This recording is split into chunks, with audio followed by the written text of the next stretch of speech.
I'm Dr. Jodie Thomson. I focus on clinically supported lifestyle correction for treating chronic lifestyle diseases. Here, I would like to share my professional experience with this approach. This series is about my experiences with patients who took clinically supported lifestyle correction to avoid surgery and reduce and stop medication. This can help you understand how valuable are the lifestyle corrections needed for overcoming any chronic lifestyle disease. Most importantly, what advantages such an approach has when deciding on surgical procedures or continuing with the lifelong medication. Here we learn of the approach for a patient who is 49-year-old male, who is suffering from diabetes for the last 10 years, and present problem is he had a heart attack 2 weeks back. It was a STEMI, actually ST segment elevated myocardial infarction involving the anterior myocardial infarction. And angiogram showed 3 vessel disease. Stent was put along with the primary angioplasty one stent was put. But the doctor said he need more stent because in his condition they were able to do one only. And he was advised to 4th day again one more angioplasty, angiogram and angioplasty was advised. But on the 3rd day they had done a echocardiogram and it showed basically blood clots inside the left ventricle, apical area, large left ventricular apical clot was found, and so they advised not to do the angioplasty now, and they will wait for another month, and they will repeat an echocardiogram again to see the clot is gone, and then after 1 month again angiogram and angioplasty. He is having, on examination, he is having chronic kidney disease also. His creatinine is high. Maybe because of this angiogram that dye is injected. No? So dye can make problem for the kidney. Maybe because of that the creatinine was increased to 1.2 actually. It was increased to 1.5 initially, and then after maybe that effect is over, then it is come down to 1.2. And also his PSA was increased, and he is having prostatic hyperplasia. And prostatic hyperplasia with PSA means prostate enlargement, with PSA means prostatic cancer. That is the diagnosis. And also he is having Peyronie's disease, that is thickening and fibrosis of the penis with pain. So he is suffering that also, but he was not giving that much importance for that actually, but it was paining also. And on examination, fatty liver grade 1 is there. And he is taking 13 medicines, actually 15 tablets per day, and need repeat angiogram and stent, or if the stent is not possible, a bypass surgery has to be done.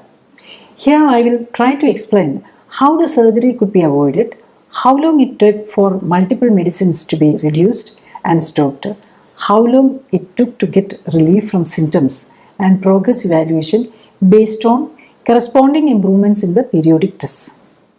When we come to the details of the patient, is a 49-year-old male, height 171 centimeters and weight 71 kg.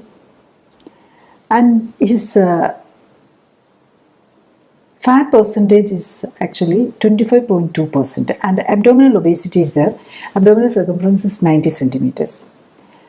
And as we have said earlier, the diabetes is there, heart attack, coronary vascular disease is there, and kidney CKD is there, and prostatic hyperplasia with PSA high. So the chance for prostate cancer is there, and it's a Peyronie's disease actually. It's a rare disease actually. It is a sort of autoimmune disease, some sort of rheumatism it can be called actually.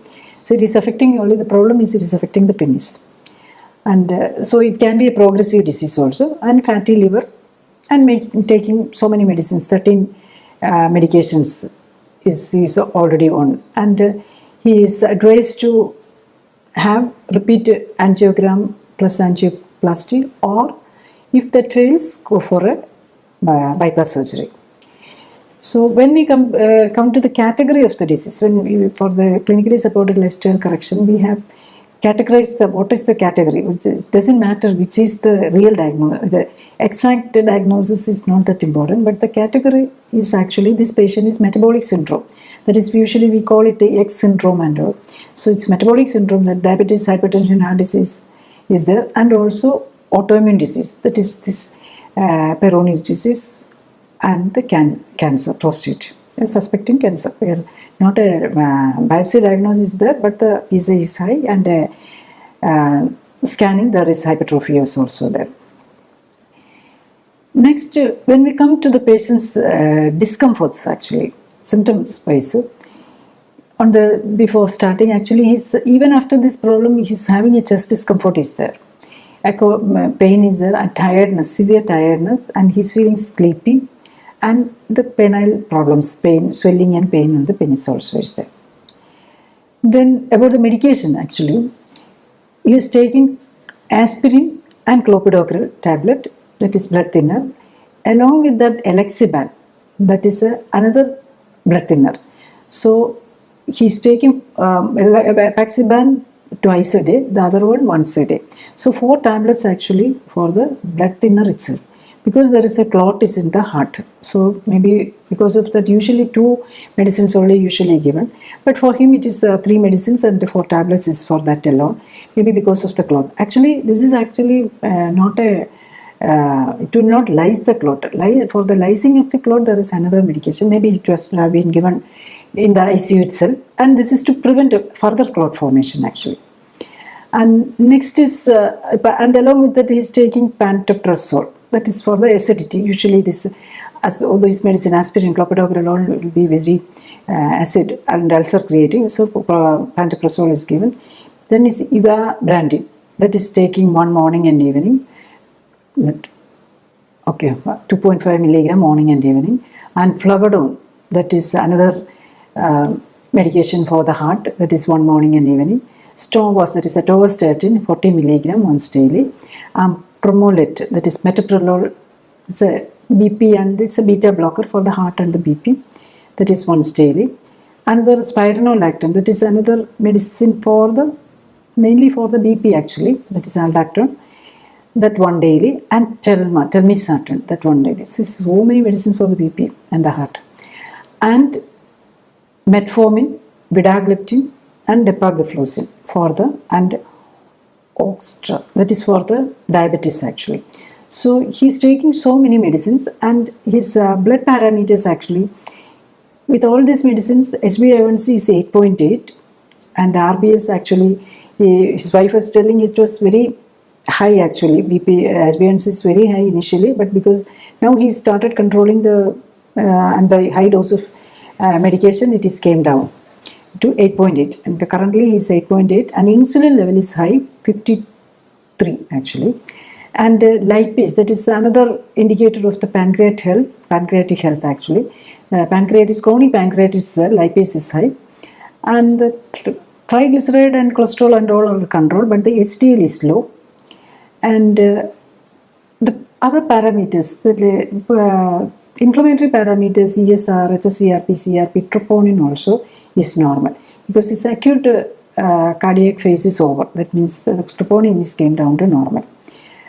And he's having a vitamin D deficiency is there, and also AMA, that is antimicrobial antibody. It's an autoimmune antibody that is positive. It is usually positive with the, usually just as an indicator of the early hypothyroidism, that is Hashimoto's thyroiditis. Maybe this is associated to him, that is an autoimmune disease. This AMA may be associated with the pain of the penis also actually.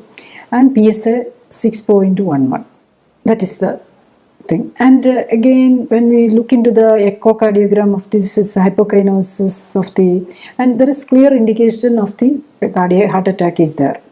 And carotid artery actually, Doppler studies actually is actually in the normal range, and the intima media thickness also is okay. That means that there is not much of atherosclerosis is there. And the abdominal, this prostate scan, there is fatty liver, and the kidney, there is some cystic lesions in the kidney, and prostate enlargement, and this residual urine also is there. So it is, your bladder is not fully empty. And the ultrasound scan of the testis also shows that there is plaque formation. There is left epididymal cyst is there, and also benign cyst that is actually there is for, and also calcified solid lesions in the soft tissue of the penis on the right side in the mid lower part of the corpus cavernosum of 1.6 centimeter old healed inflammation.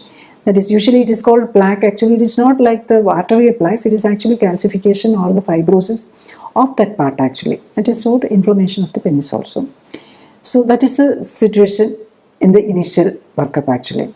And when we come to the body parameters, where we are in the clinically supported lifestyle care, body parameters are actually assessed in the most important. That is very important. Actually, what we are trying to correct is the body parameters and the body and the hormone system and the immune system. Then only we can correct all this metabolic process actually we are trying to correct it. His weight is 71 kg, BMI is 24.3. For the Indian, especially not working, sedentary work life, ideal maximum BMI should be 23. So for this patient, we want to reduce the BMI to low normal and the fat percentage, and its fat percentage is high, 25.2. So we want to reduce the fat percentage below 50. And his BP was in the normal range, but with so many medicines. And abdominal circumference 90, and it is abdominal obesity is there. Next is actually what is done in this clinically supported lifestyle correction. In this actually we are giving a low calorie diet with all the nutrient, ensuring all the nutrient, especially the body building nutrient like vitamins, minerals, all the 14 vitamins, all the 14 minerals, and protein with all the amino acids in the correct proportion. That is also, each more protein is more important is the amino acid proportion of the protein we are eating, and also the dietary fiber in the correct proportion. Minimum 25 gram of dietary fiber is needed. So we are ensuring around 25 to 40 gram of dietary fiber. And this omega-3 fat, that is actually the healing power actually of the body's immune system. This healing or the repair work has to be done by this omega-3. The other inflammation and the attack is by the omega-6. The proportion of the omega-3 and 6 and 9 also is body building. Omega-3, 6, 9 in a special proportion to facilitate the body healing aspect. And special exercise, say a cardiac patient, so he cannot do heavy exercise or anything. So he is in the lying down or sitting in position, a systematic stimulation of the muscles, thereby the bones and the whole organs are stimulated, so that the heart is pumped in the correct, it is not in overexertion manner, and which will promote the development of the arterioles and arteries. And actually it is promoting the natural bypass. There is a problem, there is a really muscle damage is there. One thing, it has to be the repair of the muscle, already damaged muscle because of the lack of blood supply, and also to increase the blood circulation to that part, then only that muscle can develop. So increasing the blood circulation to the heart and the repairing the muscle and the blood vessels. That is the intention of all this actually. And then next, what was the result after starting? Actually, after starting, we follow the patient as a telemedicine, over the phone we follow. And also again on the 8th day, patient has to come again. And in between, any instructions is given over the phone. And his discomfort actually was just discomfort was actually, by the 8th day, there was not much discomfort at all. Tiredness was continuing, but it was almost 40% reduction. By 15th day, it was 70% reduction. And day 30, the tiredness is gone. Actually, this tiredness is mainly because of this medicine. So much of medicine actually preventing his heart to block his heart to pump more blood and things like that. So many vasodilators, anti-BP medicines, etc. Actually, that is the reason for his tiredness. That tiredness is over actually, at least by actually reducing the medicine, he is okay with them. And he was always sleepy. That is also over by 15th day, 80%, 30 days. His sleepiness, tiredness and all is over. And the swelling of the and pain of the penis was over by the 8th day itself. And but because he's had a massive heart attack, he was advised not to have sexual relationship because it is very intense activity of the heart may be needed. So till everything is, and so for the cardiac patients, it is especially after an attack, it is always restrained from the sexual activities immediately till everything is settled actually. Next, about the medication, when we look into, actually the diabetic medications was stopped in the first day itself, because it's a type 2 diabetes, the insulin is plenty, for actually excess insulin is there. So diabetic medication was stopped in the first day. Then by the 8th day, actually many of the medications has been reduced. This by 8th day, this telmisartan, aldactan, the two tablets were is actually stopped. That is two for the BP. The two BP medicines were stopped by the 8th day. That is because following up over the telemedicine, and by the 8th day, his totally he was initially taking 11 medicine, only 7 tablets was there. And also this Promelot, that is he is taking for one tablet, it was reduced to half. And other Stovas, that is statin, also was reduced by 8th day itself to half tablet. And this Flavidone, because heart attack was there initially, we didn't reduce the Flavidone or Evabrad, we are continuing just like that. And also the other medicines we are continuing the same till 8th day. And by the 15th day when he came, and this Promelot was completely stopped, and Storvas was only 1/4. That is, initially he was taking 40 milligram, it was 10 milligram reduced. That is statin.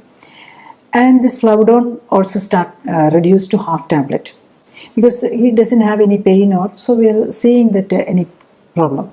And it is given the tablet which is to apply in the sublingual tablet, which is sorbitrate, which is given for if he is having any pain or any discomfort. But he never wanted, because when we are starting, all these medicines are working in the same way actually, to reduce the blood vessel resistance and reduce the intensity and the number of heartbeats and all, because to block too much of activity actually. So these medicines are slightly started reducing actually. The Flavidone was reduced to half, and but the other blood thinners we are continuing, and the Pantop, that anti-acidity medicine, we are continuing. And by the 30th day, actually, all the angina medicines were stopped actually, and even they had a cardiology visit also. And the cardiologist, usually the patients will not say that they are taking other medicines like this lifestyle correction, clinically supported lifestyle correction, and all. They will not say, because the doctor will fire them. So, but the doctor they didn't say about any reduction in the medication, but the doctor was very happy because his BP was well under control and the blood sugar was very well under control. So, doctors was very happy, so the patient is also happy. And actually, before starting this treatment itself, we had checked there was a clot inside the heart, no? And also the cardiologist did an echocardiograph and found that there is no clot inside his cardiac chambers. So the doctor was very happy, and he said he is fit for another angiogram and angioplasty. But this patient said that he will wait for some more time and then come. And by 30th day, only this Elaxiban and Ecosprin, only 2 blood thinners and pantoprazole, to prevent the side effects of acidity and all. So that he has to take for a year. Now only 2 months, by the time it is only short time. So 1 year he has to continue with both this, or at least up to 6 months anyway, because already one stent is put, he has to continue 2 antiplatelet medication for at least 6 months. And then depends on the condition it can, but I don't interfere with that usually till 1 year. After 1 year or 9 months, after 9 months, we may reduce to 1. If all the other blood parameters and the patient has brought the body parameters keeping in the normal range, the diabetic patients whose HbA1c keeping 5.5, and the BP is okay, then after 9 months we can reduce to 1 antiplatelet, and then after 3 months, 1 year, we can stop that also. Now we'll see what was the result according to the blood test. What was the result? He was diabetic, so his HbA1c was, with all the medicines, 8.8. But in the 8th day, it was come down to 8.1 without medicine. By 15th day, it has come down to 7.7. 30th day, HbA1c is 6.5. And 60th day, it was 5.7. And 90th day, it is 5.3. So, see the chronological readiness. The patient is also following everything correctly. That is why this very stable result actually. And initially, the blood sugar was for 206. And on the 8th day, it was 83. But actually, this 83, it has come down to 83 in the normal range in the next day itself, within 24 hours itself actually. Because he's taking a low-calorie diet, sugar cannot come like that. It can increase without you are you are eating. Sugar will not increase. So, he is put on a low-calorie diet. It is actually the support food is low-calorie. And he is advised to take only leafy vegetables and non-veg items. He is a non-vegetarian, non-veg items, and after when all the blood things are controlled, then he can take some carbohydrate also. So his blood sugar was maintaining always around 100 or below 100 actually, and his insulin level was come down to 2.1. Actually, it was 52.8 initially. And it is come down to 2.1 by the 30th day. See, the pancreas workload is reduced, and the lipase level, the pancreatitis was there, that also reduced to enzymes come down, chronic pancreatitis gone, and the lipid profile, that is important for a cardiac patient, and lipid profile was normal with 40 milligram of statin, but HDL was low. But by the 30th day, without this statin, his all the TG, that is triglyceride, cholesterol, and everything is normal, and the HDL started increasing also. 30th day HDL was 41, and by 90th day HDL were 51. See, all the other parameters also is normal. This vitamin D was low, it was increased by the 30th day also, it is not 25, increased, and it was normal by the 60th day. And AMA, that is actually this autoimmune antibody, that is not actually reduced much. So we had to, and also the PSA. PSA was came down, but it was not reducing. The AMA was reduced from 250 to 248 only. Next is the autoimmune antibodies. Actually, it was actually fluctuating. At the AMA was 250 initially. Again, 30th day it was 250. Then it was actually slightly increased to 550, 21. And then came down by 90th day to 291. And in the 120 days, it was 248. This is having that penile problem, that is Peyronie's disease is there. That is an autoimmune disease. That may be the reason. And also the PSA. PSA was, some patients, the PSA very fast decrease will be there. But for him, PSA is also, there was some epididymal cyst and all. So we had given a course of antibiotic, maybe because of some infection it is said. But it was 6.1, reduced to 4.5, then again increased to 5.6, then reduced to 5.2, then 5.3, then 4.6, and finally by 120 days, PSA came down to 2.9. And also the scanning, the prostate size also decreased. Abdominal fatty liver was gone by 90 days. The fatty liver was gone, the prostate size also decreased. So that is the result actually. Our focus is actually on the body composition and correcting the hormones, metabolism and immunological aspect. His weight was initially 71 kg, and by 90th day it was come down to 64 actually. Weight reduction is not up to mark, and actually we are advised to him to bring down to 60 kg by 180 days actually. And BMI was 24.3, came down to 21.9. BP was stable throughout. Initially was BP normal, but BP was low normal at 100 by 70 and all. That is because of so much of medicines which is keeping the BP down. Actually, only after day 30, all the medicines is over. On day 60, his BP has come up to 120/80. So then only his tiredness is gone. Actually, before that, because of this high medicines which is decreasing the BP and cardiac function, he was very tired. After the medicines is over, he is okay. and the BP is okay, came to normal. Abdominal circumference was 90 in the beginning and came down to 85. Actually, he was expected to come down to 75. Maybe he by 180 days it may happen. And his body age was 49. Actually, it is tallying with his calendar age, but it has come down to 43 by the day 30 and 38 by 60, and day 90 it was 37. So he became 12 years younger than his calendar age.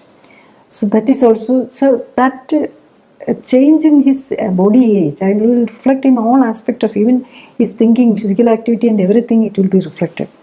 That is the importance. Actually, we can anti-aging or reverse aging. Not only we are reversing the diabetes or hypertension or heart disease, even the age also is reversed and 12 years younger than the real calendar age. And fat percentage also is come down to 25.2 was the initial, and by 30 days it is 19.8, then 60 days 17.9, and 90th day it is 17.4. And whatever we are expecting is to bring down to less than 15%. It's all the result will depends on the patient also. When the patient, there is a tendency for the patients that when everything is symptom free or everything is okay, then relax, reduce on exercise and increase on food. So it can go in an erratic way also, but he's till 90 days he is maintaining everything perfectly normal. And he said he had a cardiology visit also, and he never said he has stopped all this cardiac medicine, but doctor is happy that because his BP, HbA1c is perfectly normal. So everything is normal, so he is very happy. The doctor is very happy and advised him to come for the repeat angiogram. But he said that he will not be going for another because the doctor may compel him for the another angiogram, because everything is perfectly all straight. He is even troponin also we have repeated, everything is perfectly maintaining. Next, when we summarize or study this patient's case study, what is the inference? So basically you should understand that this is all these problems, diabetes. He was 10 years diabetes and diabetic and taking all the medicines, and hypertensive, so many medicines he was taking. And he was actually after this angioplasty, he has landed it with a chronic kidney disease also, kidney failure initial stage also. And even this PSA was high, prostatic problem is there, this penile problem, sexual problem, Peyronie's disease, autoimmune disease is there, fatty liver is there. So many diseases are there. And it is all within 3 months actually, he's out from all these diseases. And he was expected, he was advised to undergo a repeat angiogram and angioplasty, and definitely it will bring his kidney function down. And if not, again he has to, if they are not able to correct this 3-vessel disease, if it is not, maybe 2 or 3 or 4 stent may be needed to correct it. And if that is put, again he has to take all these medications after stent, or even if they fail to put the stent, he has to go for a bypass surgery. And again he has to take all this medicine. By putting stent or bypass surgery, his diabetes is not going, his hypertension is not going, any of the other diseases, liver, Peyronie's disease, or actually all these things, these medications will be adding his problems. Because autoimmune disease actually, all these medicines is acting as as far as body or the immune system concerned, they are all toxins. So everything will be increasing only actually. But with the 3 months, with a short time, actually it didn't take 3 months for getting out of medicine. Within a month he was out of medicines.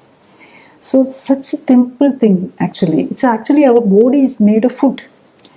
And the disease is a expression of the deficiency or excess of the food or the toxins or lack of exercise. If the patient is willing to correct it, it is very easy to come out of medication, come out of disease itself, and even to reverse age, or even you can become younger. This person was 49 years old and he came within 3 months, he's able to reverse his aging of almost 12 years. So only thing your willingness for this, and there is a way. Only if you, such a patient, he may not be able to correct all this with the self lifestyle correction, because the most important difficulty is how to do exercise. What is the correct way of doing exercise, and what is the correct food for the body? One person may food may not be ideal for another person. And finally, or the most important thing is, don't wait for getting a heart attack. This person, my patient was diabetic for the last 10 years. And he was carrying without taking some medicine and carrying like that. That is the reason for his this attack itself. So don't wait for an attack. Just correct your diabetes, hypertension, cholesterol, all these things earlier itself, before meeting a heart attack. It's a, if the first attack itself is a massive heart attack, you may lose your life itself. So there are so many patients who first this cardiac arrest, this massive heart attack and cardiac arrest, you won't be able to be revived. So find a early diagnosis of the diabetes and the correction. You can reverse. I want to convey this message that you can reverse this diabetes, hypertension, heart disease, and every problems only with the willingness and correct support. So nutrition, correct nutrition and the healing type of nutrition and anti-inflammatory food for the, especially in the initial stage of this correcting stage, it is very important. And this, in this clinically supported lifestyle correction, actually what is the initially that we are correcting the body, and then it is easy for the patient to maintain it. And usually the patient will be able to maintain it, only thing once in a year or some checkup. And if there is something is gone wrong, correct it within a month. We will be able to correct it and keep the body parameters normal and the blood reports normal, and then you can be relaxed about your health itself. So that willingness and understanding that is the most important thing. Here in clinically supervised and supported lifestyle correction, what we are trying to do is use the healing power of the body by empowering the healing aspect, the anti-inflammatory aspect of the immune system. First is by providing optimal nutrition. Second, by promoting removal of toxins by improving circulation through optimal stimulation of all cells by planned exercise. Third, minimizing toxins entering the body through food, water, air, and cosmetics. Diabetes, hypertension, heart disease, liver disease, kidney disease, obesity, stroke, allergies, autoimmune diseases, and cancer come under the umbrella of lifestyle diseases. 90% of the medications and 90% of the surgeries are for lifestyle diseases. This means that 90% of the medicines and 90% of surgeries can be avoided. In the case of any lifestyle disease, the best treatment begins with the first step of diagnosing the underlying fault in lifestyle that is the cause of the disease. Next is corrective measures to rectify the damage and overcome both the disease and the need for continued medications and surgical interventions. It is good to understand that neither medicines nor surgery can cure a lifestyle disease. To put it differently, it is not a lack of medication or surgery that created the disease in the first place. This is why once medication is started, it becomes a partner of the disease for life. Very often, both the disease and medicines will keep on adding more numbers along with the unwanted side effects, with no hope to return to a healthy status, which not only affects the patient but also the dependents and caretakers. This is why it is very important for you to understand and correct lifestyle while also encouraging others to do so. Another important aspect is when someone is talking about healthcare and treatment approaches, you should consider the scientific background of the concerned person. I am Dr. Jolly Thomson, started medical education in Government Medical College, Kottayam as 1981 batch and completed Diploma and MD in Obstetrics and Gynecology from Government Medical College, Thiruvananthapuram, Kerala, India in 1992. After additional training in reproductive medicine, surgery, and painless labor, I joined government service. Later, I resigned from government service and in 1997 started practicing as consultant at Life Care Center, Devara, Kochi. I focus on lifestyle modulation with the clinical support for lifestyle diseases, minimizing need for medication and surgery. We believe the informed patient is the key to treatment success. You can find detailed content on different diseases, their treatments with emphasis to the benefits of lifestyle correction from website and YouTube playlists. The videos are prepared to understand more about the disease, the possible underlying cause, early diagnosis by understanding symptoms, current diagnostic methods and treatments along with the benefits and side effects, practical aspect of lifestyle self-correction and for those who may require clinically supported and supervised lifestyle correction. When a patient is having more than one disease and there are too many diagnostic and treatment modalities with many side effects, awareness of the benefits and problems of different diagnostic, medical and surgical interventions is the key to regain your health. Better informed patients take better decisions and live longer, healthier, happier lives. I would like to bring to your attention how the major part of the medications we take are excreted in urine, sweat and stool. It will reach the groundwater, rivers, drinking water, plants, animals and food products. That means the medication we take is becoming a threat not only to us humans but to all the life forms on our planet. Therefore, it is essential to correct lifestyle, reverse lifestyle diseases and come out of medications. To protect your children, grandchildren and the coming generations from the ill effect of toxic pharmaceutical pollution, we should come out of the dependence on medication. The current norm of chronic patients on lifelong medication has to change. Spreading awareness on optimizing and minimizing medication is the need of the hour. Thank you.